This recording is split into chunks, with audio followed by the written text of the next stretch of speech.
Hello દોસ્તો, Mahesh computer technology YouTube ચેનલમાં આપનું સ્વાગત છે। આજે આપણે વાત કરીશું વિદ્યા સહાયક ભરતી જે સામાન્ય ભરતી હતી એના હોલ ટિકિટ એટલે કે કોલ લેટર નવેસરથી વેઇટિંગ લિસ્ટવાળા જાહેર થઈ ગયા છે, બરાબર। અને એની ડેટ આવી ગઈ છે, એટલે કે મતલબ કે 6 તારીખથી કોલ લેટર જાહેર કરી દેવામાં આવ્યા છે। ક્યાર સુધી છે, ક્યાં, બરાબર। અને હા, ખાસ ભરતી છે જે કચ્છવાળી ભરતી છે, સ્પેશિયલ ભરતી, બરાબર। એની અંદર શું આવવું જોઈએ કે નહીં આવવું જોઈએ એ પણ આપણે એના પર વાત કરી લઈશું, બરાબર। આની અંદર હવે અહીંયા વાત કરી દઈએ થોડીક પ્રતીક્ષા યાદી છે જે ધોરણ 6 થી 8ની અંદર આપણને એવું લાગતું નહોતું કે ફરી રાઉન્ડ આવશે, પણ ઓલરેડી રાઉન્ડ આવી ગયો છે। તો આપણે એ વાત 100% પાકી થઈ ગઈ કે કચ્છવાળો છે એની અંદર 100% આવશે રાઉન્ડ, બરાબર। હમણાં એ ધીમે ધીમે પણ આવશે, વેબસાઇટ ડેલી જોતા રહેવાનું રહેશે આપણે એમાં। હવે આપણે એની વાત કરતા હતા કે 6મી તારીખથી આ ચાલુ થઈ ગયા છે અને 11 તારીખ સુધી દેખવા જઈએ તો આપણને ત્યાં શું છે, જિલ્લાની પસંદગી માટે બોલવામાં આવેલા છે। જે આપણી હોલ ટિકિટ હશે કોલ લેટરની અંદર શું છે કે તારીખ છે, સમય છે અને સ્થળ એને દર્શાવી દેવામાં આવેલો હશે।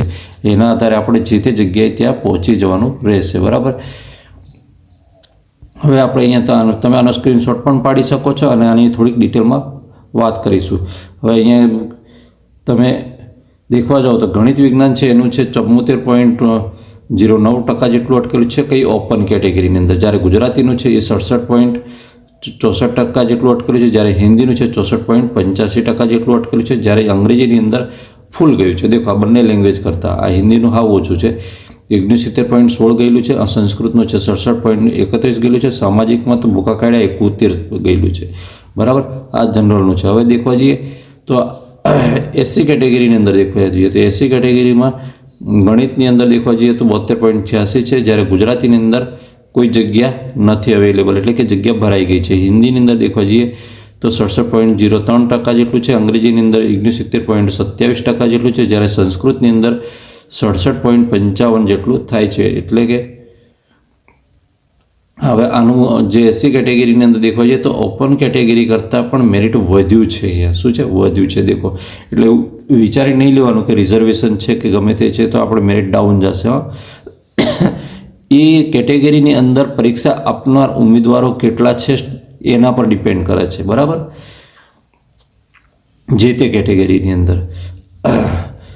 એટલે સામાજિક વિજ્ઞાનની અંદર દેખવા જઈએ તો 71.73 જેટલું છે એ કયાનું છે, તો એસસી કેટેગરીમાં। હવે એસટી કેટેગરીની અંદર દેખવા જઈએ તો ગણિત વિજ્ઞાનની અંદર ખાસો બધો ફેરફાર જોવા મળે છે, બરાબર। જનરલમાં 74 રહ્યું છે, જ્યારે અહીંયા એસટી કેટેગરીની અંદર 66.77, સારું એવું મેરિટ ડાઉન ગયું છે।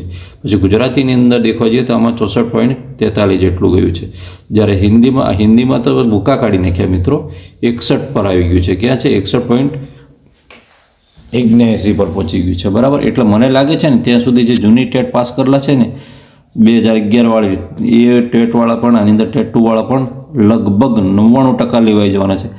મને લાગે ત્યાં સુધી 99-98%, કંઈ થોડા ઘણા ગળ્યા ગાંઠા રહેશે, બરાબર। બાકી મને લાગતું નથી કોઈ બચશે એમ। જ્યારે અંગ્રેજી છે એની અંદર પણ મેરિટ બહુ બધું નીચે ગયું છે, 65.19 જેટલું ગયું છે। સંસ્કૃતમાં પણ આ સારું એવું ગયેલું છે, 62.85 ગયું છે, બરાબર। હિન્દી અને સંસ્કૃતનું સારું ગયું છે, સામાજિકમાં 66 છે। હવે એસસીબીસીની અંદર દેખવા જઈએ તો એની અંદર ગણિત વિજ્ઞાનમાં 73.99 જેટલું ડાઉન ગયું છે, બરાબર। આ બધું તમે જોઈ શકો છો। હવે દિવ્યાંગની જૂથની અંદર વાત કરવા જઈએ તો દિવ્યાંગ જૂથની અંદર એ કેટેગરીમાં કોઈ પણ વેકેન્સી બાકી રહેલી નથી। બી કેટેગરી છે એની અંદર પણ કોઈ પણ વેકેન્સી બાકી રહેલી નથી, જ્યારે સી કેટેગરી છે એમાં ગણિત વિજ્ઞાનમાં દેખાય છે, જેમાં 65.11 જેટલે મેરિટ અટક્યું છે, બરાબર।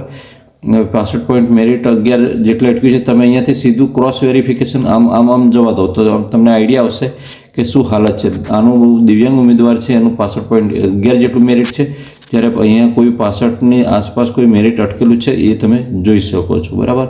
એટલે કે એઝ એ થોડો ઘણો લાભ થઈ શકે છે, બાકી એવું। હવે આની અંદર પણ ભરતી પ્રક્રિયામાં તો પોઈન્ટ બહુ ઇમ્પોર્ટન્ટ હોય છે। હવે 69.81 છે, 51 છે। હવે એ દેખવા જઈએ તો એની અંદર આ જે એસએસની અંદર છે, બરાબર, એસએસમાં એસટી કેટેગરીમાં છે એ આના દિવ્યાંગ ઉમેદવાર કરતાં પણ નીચે બેઠેલું છે। એટલે માન લો કે અમુક કેટેગરીમાં બહુ ફાયદો થયો છે. મેરિટ આ વખતે નીચે ગયું તો મોટા ભાગના જે જૂની ટેટવાળા છે, નવીવાળા પણ અને જૂની ટેટવાળા છે એ પણ લેવાઈ ગયા છે. અને કોઈ બચાવે તો કચ્છવાળો છે, બરાબર, એ કચ્છવાળો રાઉન્ડ મને લાગે છે ત્યાં સુધી 100% બહાર આવશે, કેમ કે આ આવ્યો એટલે એ આવવાનો છે.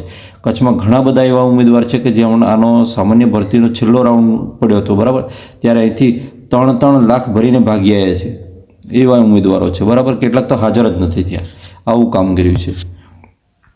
એટલે એનો રાઉન્ડ 100% આવશે. હવે અહીંયા દિવ્યાંગ ઉમેદવાર માટે એક થોડીક સૂચના કરી દેવામાં આવી છે. એમાં એવું કહી દીધું છે કે જે અનામત કેટેગરીની કુલ જગ્યાઓ હતી, બરાબર, તે પૈકીની જે છે એની અંદર દિવ્યાંગ ઉમેદવાર એ કેટેગરીનો મળતો હશે, બરાબર. દાખલા તરીકે આપણે દેખવા જઈએ તો આ 69.51 છે, તો આ જે પણ કેટેગરી SC ST કે ઓપન હોય કે SC BC હોય કે કોઈ પણ કેટેગરી, એ કેટેગરીનો ઉમેદવાર દિવ્યાંગ ઉમેદવાર અને C કેટેગરી ધરાવતો હશે તો જ એને આ સીટ આપવામાં આવશે, બાકી નહીં આપવામાં આવે, બરાબર. એવું કહી દીધું છે અહીંયા, અને એની ખાસ નોંધ લેવાની એવું કહી દેવામાં આવ્યું છે. ઓકે મિત્રો, વિડીયો ગમે તો વિડીયોને લાઇક કરજો. ચેનલ પર નવા હોય તો ચેનલને સબસ્ક્રાઈબ કરવાનું બિલકુલ નહીં ભૂલતા. ફરી મળીશું આવી જ માહિતી સાથે. ત્યાં સુધી રજા આપો. જય હિન્દ.